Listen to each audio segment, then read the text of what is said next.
ko ang binibining marikit na dalangin ko.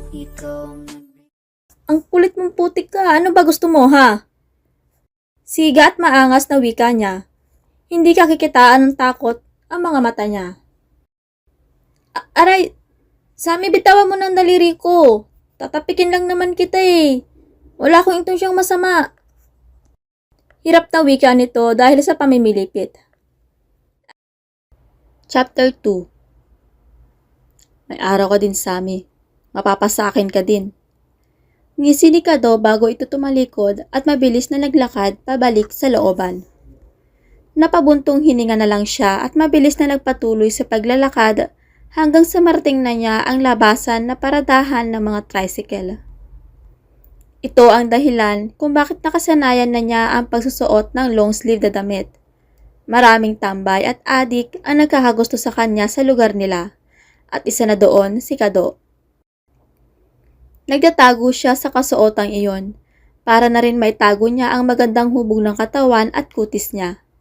Hindi rin niya nakakaligtaang magsuot ng sombrero para hindi siya makaagaw ng tingin at pansin ng mga tambay sa squatter na tinitirhan nila.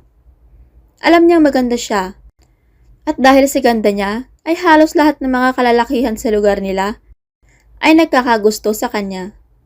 Kaya naman ganoon na lang siya manamit dahil para na rin sa kaligtasan niya.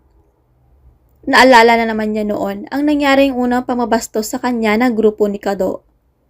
Bagong luwas lang siya noon dito sa Maynila at agad siya nakaagaw ng pansin sa mga taong naroon. Binalak pa ng grupo ni Kado na gawan siya ng masama. Mabuti na lang at agad na dumating ang Tatay Karding niya noon para iligtas siya. Kaya hindi natuloy ng mga ito ang masamang balak. Magmula din ang mangyari ang insidenteng iyon, ay pilit niya na pinalitan ang ayos ng pananamit, pananalita at kilos. Inalis niya ang hinhin sa kilos at pananalita niya. Maging ang ugali niyang pagiging malambot ay nawala din. Sa lugar at buhay na mayroon siya ngayon, ay kailangan niya ng tapang at abilidad para mabuhay sa magulo at walang katahimikang lugar. Hindi siya pwedeng magpasindak. Kailangan niyang protektahan ang sarili laban sa mapang-abusong lipunan at sa lugar nilang halos lahat na ng kasamaan ay naroon. Katatapos lang ng klase niya, pagod siyang naupo at uminom ng tubig. Karen, mauna ako ha. Ikaw na ang bahala sa mga gamit natin. Baka mahuli na ako sa pinapasukan kong resto. Hinihingal niyang wika, sabay tayo na rin at nagmabadaling inayos ang mga gamit niya. Si Karen ay kasamahan niya na isa ring trainer-instructor. O sige na, umalis ka na, ako na bahala sa mga gamit. Igamitin pa naman namin mga to. Sagot nito habang inaayos ang mga kicking pad at sparring gears. Mabilis na siyang tumalima pagkarinig niya ng sagot ni Karen. Agad siya pumara ng jeep at agad na sumakay. Patingin-tingin pa siya sa mumurahin niyang relo na nabili pa niya sa Quiapo at alas 10:20 na ng umaga. From 8 a.m. to 10 a.m. ang klase niya sa taekwondo at from 11 a.m. to 5 p.m. naman ang duty niya sa resto. Kaya wala na siyang oras kumain tulad ng habili ng nanay niya. Manong, para ho! Malakas niyang sigaw nang matanaw na malapit na siya sa bababaan niya. Mabilis at bigla naman ang pagpreno ng driver ng jeep. Kaya naman, halos lahat ng pasahero ay nag-usugan lahat sa harapan. Pagkahinto ay agad na siyang tumayo at bumaba.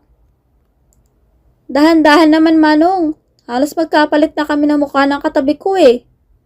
Narinig pa niyang sigaw ng ale sa driver ng jeep nang makababa na siya. Pagsipat niya sa wristwatch ay 10:45 a.m. na. Kaya patakbo siya ang pumasok sa mall kung saan naroon ang fast food chain na pinagtatrabahuan niya. At dahil sa pagmamadali, ay hindi niya namalaya ng lalaki naglalakad papalapit na may kausap sa cellphone.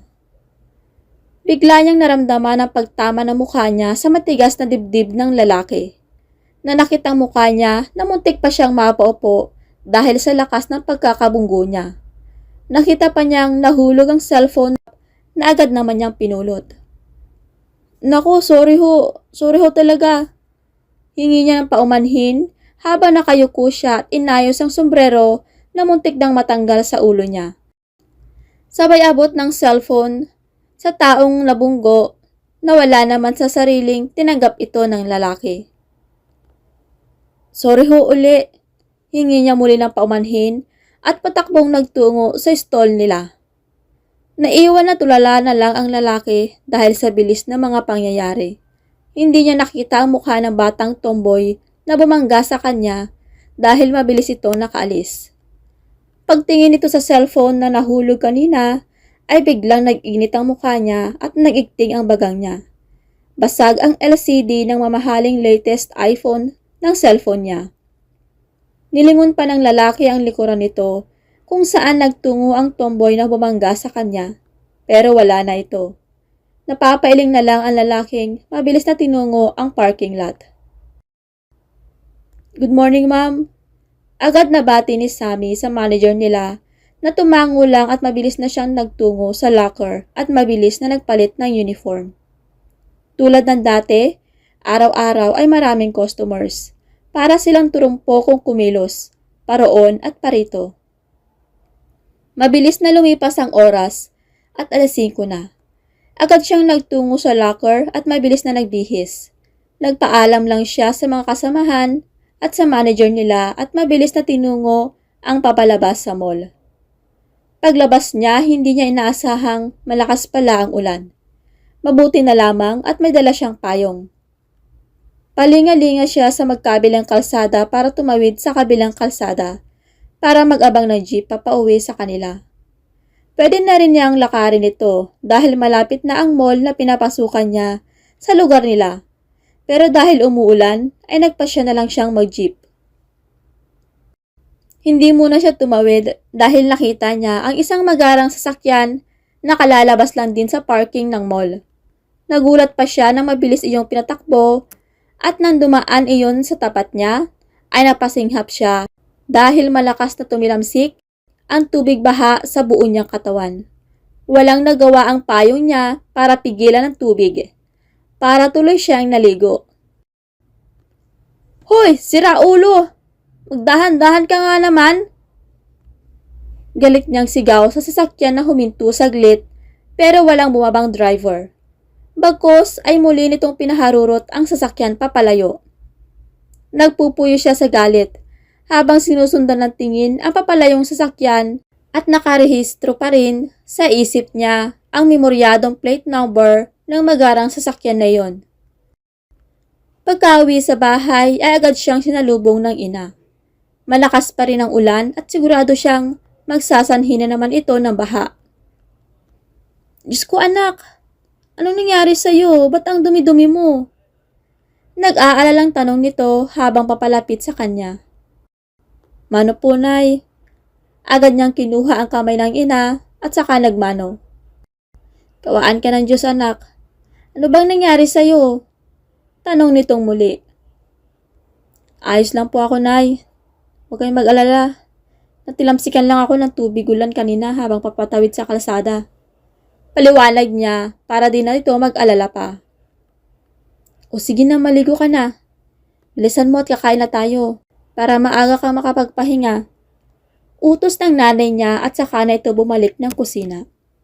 Mabilis siyang nagtungo sa kwarto niya at kumuha ng damit na pamalit at nagtungo na sa banyo para maligo. Isa lang ang banyo nila at kung tutuusin ay swerte na sila dahil masirili silang banyo sa loob. Hindi tulad ng mga ibang bahay at paupahang kwarto na korporasyon ng banyo at kung sino-sino ang gumagamit. Tigisa sila ng kwarto pero maliliit iyon. Sakto lang talaga bawat isa sa kanila. Hindi naman na sila nangungupahan dahil dati ng bahay ito ng magulang ng tatay niya.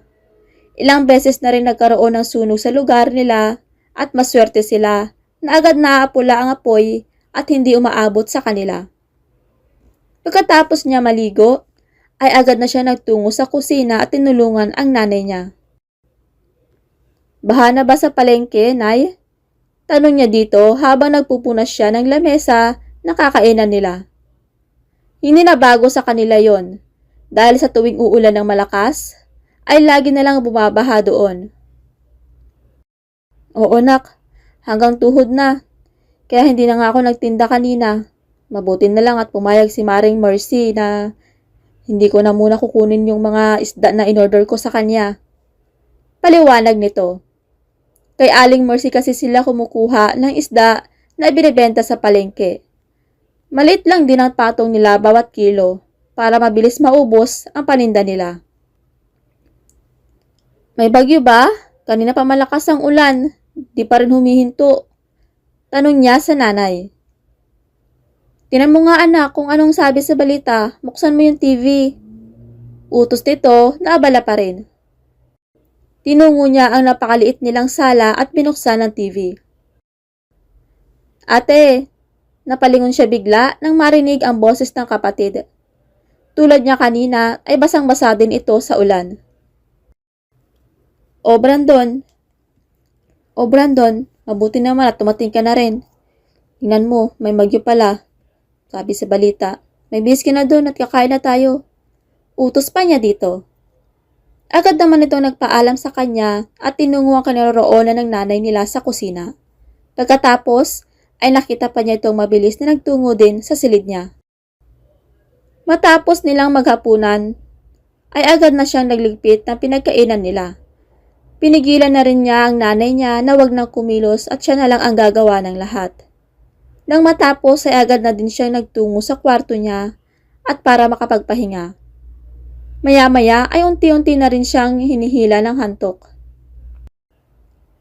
Kuya, halika dito, dali umakyat ka, ang ganda.